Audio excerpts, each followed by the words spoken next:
High নীলা, জুয়েল চৌধুরী। নীলা চলে আসছে, আমি যাই। হ্যাঁ, চলে গেল কেন? এটাকে তো ভালো লাগছে, এটা দেখ না কিছু করা যায় কিনা। দোস আর বয়ফ্রেন্ড আছে দেখছিস, তাছাড়া ওরা সিরিয়াস অনেক। আরে বয়ফ্রেন্ড আছে তো কি হয়েছে, সিরিয়াস আমিও হবো, অসুবিধা নাই তো, তুই একটু দেখ কথা বলে। ঠিক আছে, আমি ট্রাই করবো। শিওর? Okay. চল তোর আজকে ট্রিট দে। আসসালামু আলাইকুম, কল করছিলেন আমিন ভাই? জি ভাই, ওঠেন ভাই। ভাইয়া ক্যাশে না অ্যাপ ক্যাশ? ঠিক আছে ভাই। আচ্ছা নীলা, আজকে আমরা বাইরে যাচ্ছি, জুয়েল আমাদেরকে শপিং করে দেবো, তুই চল। না না, আমি যেতে পারবো না, আমি রাখি আসবে না নিতে আমাকে। আরে রাখ তো রাখি, একটু ফোন দিয়ে বল আসা লাগবে না, চল প্লিজ। দামি দামি জিনিস নিশ্চয় ফকিরের পোলা তো দেয় নাই। এরে নিলা এগুলো কই পাইছস তুই? তুই দামি দামি কাপড় চোপড়, দামি দামি ব্যাগ।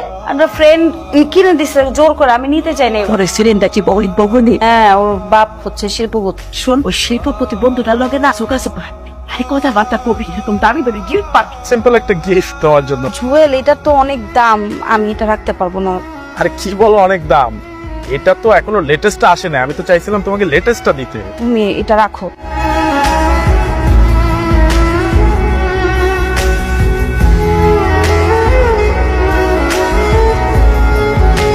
রাখি, এরকম করতেছে না কেন?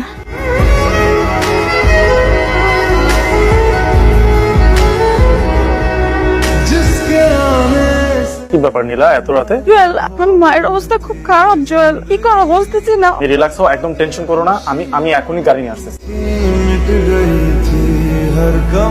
কোন মাই তার সন্তানের খারাপ চায় না, আমিও চাইনি।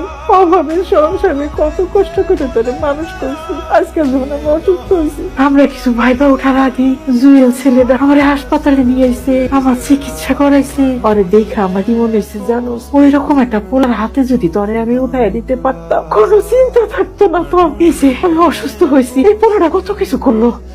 আর তুই যারে পছন্দ করিস, সে কি করছে? সে একবার কোনো খোঁজ দিছে, ফোন করছে, শ্বশুরের আইসা আমার একটু সেবা করছে? করে নাই। আর করবো কোথেকে? আর কি কোনো